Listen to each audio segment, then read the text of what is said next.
আমি আমি আমি আপনাকে একটু অনুরোধ করবো 15 বছর পিছনে যেতে। এখানে যারা দাঁড়িয়ে রয়েছে তারা সেই সময়টা দেখেনি, সব ছোট ছোট ভাই বোন আমার। আপনি আমাকে তখন থেকে চেনেন, আপনি কেন আর অনেকে চেনেন, রাজ্যের মুখ্যমন্ত্রীও চিনতেন। তখন আমি রিপোর্টিং করতাম একবারে মাঠে ঘাটে নেবে। আজ যেমন সন্দেশখালিতে ওরা করে আসছে, নন্দীগ্রামের তেখালি ব্রিজের এপার আর ওপারটা কী ছিল শুভেন্দুবাবু আপনার থেকে ভালো কেউ জানে না, কেউ জানে না, মমতা বন্দ্যোপাধ্যায় জানেন না। আমার একটা প্রশ্ন শুভেন্দুবাবু, সন্ধে নামলে এদিকে যাব না ওদিকে যাব, রিপোর্টাররা আপনাকে একটা ফোন করতেন। এমনও হতে পারতো অনেক সময় যে রিপোর্টার যে সংবাদ মাধ্যমে আছেন তার যে এডিটোরিয়াল পলিসি তার সঙ্গে আপনার আন্দোলনের পলিসি ঠিক উল্টো দিকে দাঁড়িয়ে আছে। আমাদের রিপোর্টারদের ফোন ট্যাপ করা হয়নি। আমি আপনাকে হোয়াটসঅ্যাপে কল করতে শিখেছি মমতা বন্দ্যোপাধ্যায়ের সরকার ক্ষমতায় আসার পর, তার আগে নয়। এখানে আমার প্রশ্ন শুভেন্দুবাবু, যারা কখনো মুখে সেলোটেপ মারেন, কখনো ফোনে সেলোটেপ মারেন, ফোনটা কি ট্যাপ হচ্ছে, তারা নিজেরা এরকম ভয়ঙ্করভাবে সাংবাদিকের ফোন ট্যাপ করেন কেন? সন্তু পানের ক্ষেত্রে যেটা হয়েছে আপনার কি মনে হয় না সেটা আসলে একটা গ্র্যাজুয়াল এসকালেশন? দীর্ঘদিন ধরে সাংবাদিকদের রাষ্ট্রের কঠোর নজরদারিতে রাখা হয়েছিল, এর সঙ্গে একটা স্ট্যালিনিস্ট রাষ্ট্র, একটা হিটলারি রাষ্ট্রের তফাৎ কোথায়? কোনো তফাৎ নেই। মমতা বন্দ্যোপাধ্যায় যা যা করছে এগুলো আমি স্ট্যালিন মুসোলিনি এসবের জায়গায় যাব না, চীনে যাব না। আমি বর্তমান প্রাসঙ্গিকভাবে উত্তর কোরিয়ার কথা বলবো। উত্তর কোরিয়ার জন কিম যা যা করছে, মমতা ব্যানার্জি সেই কাজগুলো করছে। ওনার একটাই অসুবিধা হয়ে যাচ্ছে, উনি সংবিধান চেঞ্জ করতে পারছেন না, কারণ ওনার পার্লামেন্টে কোনো সে নেই। এইটুকু ক্ষমতা যদি ওনাকে দিয়ে দেওয়া হতো তাহলে এইখানে আমাকে এইভাবে এসে আর বলতে হতো না, এগুলো সব ভেঙে চুরে লোপাট করে দিত। অর্থাৎ স্বাভাবিকভাবে এই কারণে আমি ওনাকে লেডি কিম বলি। শিশু সুরক্ষা, নারী সুরক্ষা নাকি কমিশন একটা আছে তৃণমূলের ফ্রন্টাল অর্গানাইজেশন, সেই শিশু সুরক্ষার দিদিমণি ম্যাডাম আমাকে 3টে নোটিশ করেছিল যে কয়লা ভাইপোটিকে, লেডি কিমকে আপনি আক্রমণ করে দিয়েছেন। আমি কোর্টে গেছিলাম, হাইকোর্ট ওনাকে জিজ্ঞেস করেছে যে আপনি বলুন লেডি কিমের নামকে, বলতে পারেনি। কয়লা ভাইপোকে সে নামটাও বলতে পারেনি, এবং সেখানেও ধাক্কা খেয়েছে। তাই পশ্চিমবঙ্গে স্বৈরতন্ত্র চলছে এবং আমাদের সংবিধানের যে পিলারগুলো আছে, একটা হচ্ছে ল মেকারদের মধ্যে আমরা পড়ি, এমএলএ এবং হায়ার লেভেলে এমপিরা। আমিও একটা সময় 2 টাইম এমপি ছিলাম। আমাকে প্রতি বছর হিসাব করে বিধানসভার বাইরে উনি পাঠান। 22-এ বকটুইত বলতে গেছিলাম, 5 মাস বাইরে পাঠিয়েছেন। 23-এ ক্লাসে এতবার সাসপেন্ড হয়েছিলেন? কলেজ, আপনি তো কলেজে, আপনি এতবার কলেজ ক্লাস স্কুল না না no question does not arise, তা হয়নি এবং কোনো রাজ্যে হয় না। বিহারের এমএলএরা, ঝাড়খণ্ডের এমএলএরা পশ্চিমবঙ্গ বিধানসভায় এসেছিল, তারা যাওয়ার সময় বিজেপি এমএলএদের বলছে लीडर ऑफ अपोजिशन को बाहर रख के असेंबली चल रहा है। এবারেও আপনি দেখবেন, আমি এর আগে নভেম্বর ডিসেম্বর উইন্টার সেশনে আমি বলেছিলাম মমতা ব্যানার্জি এলেই চোর বলবো। মমতা ব্যানার্জি ওই জন্য আমাকে আগে থেকে সব লিখে টিকে রেখেছিল, আমি উঠবো আর উনি সাসপেন্ড করবেন। কিন্তু আপনি মুখ্যমন্ত্রীকে বিধানসভার মধ্যে এবারে হ্যাঁ, চোর তো এস্টাবলিশ চোর। মুখ্যমন্ত্রী চোর। যে শুনুন, ভারত সরকারের যে মন্ত্রিসভা আছে তাকে কি বলা হয়? বলা হয় মোদিজির মন্ত্রিসভা। রাজ্যে যে মন্ত্রিসভা আছে পশ্চিমবঙ্গে তাকে কি বলা হয়? মাননীয়া মমতা ব্যানার্জির মন্ত্রিসভা। ছোট অর্থে সাংবাদিকরা, আপনারা প্রিন্ট মিডিয়া, ইলেকট্রনিক্স মিডিয়া বলেন মোদির মন্ত্রিসভা, মমতার মন্ত্রিসভা।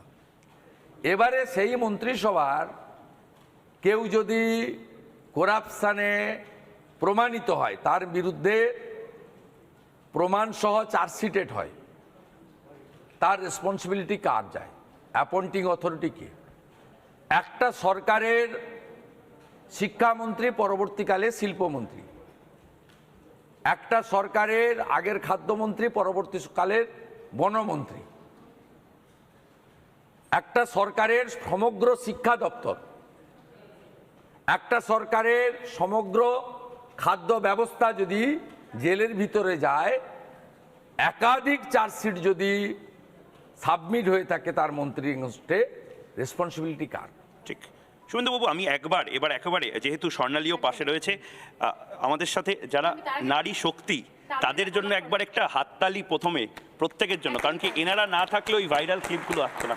আমরা প্রত্যেকে তাদেরকে দেখানোর চেষ্টা করবো, এবং মাইকটা এই মাইকটা সাজে না এই মুহূর্তে, তাদের কাছে সাজে। স্বর্ণালী থেকে শুরু করে বাকিদের ইন্ট্রোডিউস করা। স্বর্ণালী, আমি জাস্ট একটাই কথা বলবো, এই যে সন্দেশখালী, শুভেন্দুবাবু, আমি জানি না সন্দেশখালী কোন রহস্যের ডালি, সেখানে এমন কি রয়েছে যেখানে ডে 1 থেকে আমাদের স্পেশালি মহিলা রিপোর্টাররা প্রথম দিন থেকে তারা প্রাণের ঝুঁকি নিয়ে লাইভ কভারেজ করেছে। তারা মা বোনেদের কথা এমনভাবে তুলে ধরেছেন, আপনি জানেন কেন্দ্রীয় মন্ত্রী থেকে শুরু করে আপনারাও সেটা রিয়্যাক্ট করেছেন, মমতা বন্দ্যোপাধ্যায় রিয়্যাক্ট করতে বাধ্য হয়েছেন। এবং তারপর এখনো পর্যন্ত এত কিছু হওয়ার পরও তাদেরকে দমিয়ে রাখা যায়নি। আজও তারা সেখানে গিয়েছিলেন, আজও তারা লাইভ কভারেজ করেছেন। কি এমন আছে সন্দেশখালীতে আমি এটা জানবো, তবে তার আগে আপনাকে আরও কয়েকজনের সঙ্গে আলাপ করাই। সমাদৃতা মুখার্জি ডে 1 থেকে সন্দেশখালীর অসাধারণ লাইভ কভারেজ করে আসছে। জুম করতে বলবো ক্যামেরাটা একদম। সমাদৃতা সেই মানুষ যার বুমে সেই ধরনের নারকীয় অভিজ্ঞতার, ভয়ঙ্কর অভিজ্ঞতার বাইটগুলো আমরা পেয়েছি। তার পাশে রয়েছেন মধুকল্পিতা চৌধুরী। এই ছোট্ট মেয়েটি লাগাতার কভারেজ করেছে শুভেন্দুদা, একদম দমদার পারফরমেন্স। পিঙ্কি অধিকারীকে আমি ডেকে নেবো, একবার স্টুডিওতে রয়েছেন। এবং বিশাখা রুদ্র গতকাল সারা রাত ধরে যে এই সন্দেশখালীর থানার বাইরে প্রাণের ঝুঁকি নিয়ে দাঁড়িয়েছিলেন, তনয়া ছিল। আমি একবার বিশাখা দুজনে স্টুডিওতে আছে, আমরা দুজনকে অনুরোধ করবো ডেকে নিতে একবার। থেকে সুইচ করতে পারবো আমরা, দেখার পিসিআর কেও বলবো, তাদেরকেও দেখানোর জন্য তারা আসছে। কি প্রশ্ন সমাদৃতা? আমি স্বর্ণালীর কথা সূত্র ধরেই বলি, ও যেরকম বলছিল প্রথম দিন থেকে আমরা রিপাবলিক বাংলার যে মহিলা ব্রিগেড মাটি কামড়ে পড়েছিলাম। আমি ছিলাম, মধুকল্পিতা ছিল, যেরকম ও বললো তনয়া, বিশাখা, পিঙ্কি, লাগাতার ছিলাম। স্বর্ণালীও গিয়েছিল নিজে। এবং সেখানে এরকমও হয়েছে যে বাইক করে দুজন পুলিশকর্মী লাগাতার রেইকি করে যাচ্ছে। আমি যেখানে যেখানে গেছি সেখানে আমাকে রেইকি করেছে। স্বর্ণালীর কাছেও আমি শুনেছি স্বর্ণালী যেখানে যেখানে গেছে সেখানে রেইকি করেছে। কিন্তু কোনোভাবেই আমাদের মুখ থেকে কোনো ধরনের কোনো এমন শব্দ বের করা যায়নি, বা এমন কোনো শব্দ আমরা অন এয়ারে বলিনি, বা এমন কোনো কাজ আমরা করিনি যাতে কোনোভাবে আমাদেরকে হাতকড়া পরানো যায় বা কোনোভাবে আমাদেরকে ধরা যায়।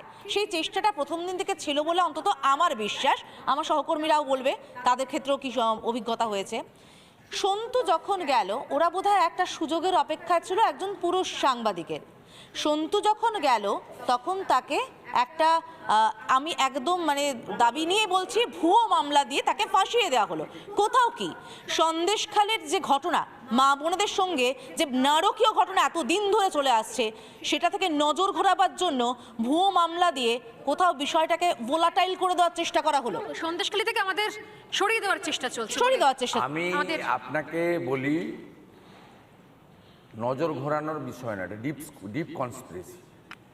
বিষয়টা হচ্ছে মমতা বন্দ্যোপাধ্যায় কমপ্লিটলি ভোটের পলিটিক্স করেন, এবং তিনি 21 সালের আগে থেকেই খুব ক্যালকুলেটিভ ভোট করছেন। একটা হচ্ছে মাইনরিটিজ, মেনলি মুসলিমস, আর সেকেন্ড হচ্ছে মহিলা।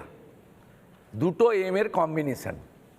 আপনি এবারেও দেখবেন গোটা রাজ্য জুড়ে চোর চোর চোর চোর আওয়াজের পরে, এতগুলো নেতা মন্ত্রী জেলে যাওয়ার পরে, এতগুলো নেতা মন্ত্রী ওনার বাড়ির লোকদেরকে তদন্তকারী এজেন্সি টানাটানি করার পরে, হাইকোর্ট লিপস অ্যান্ড বাউন্স কোম্পানির এত কোটি টাকার সম্পত্তিকে অ্যাটাচমেন্ট করার পরে উনি বুঝেছিলেন যে পশ্চিমবাংলায় লোকসভার নির্বাচনে corruption is the main issue.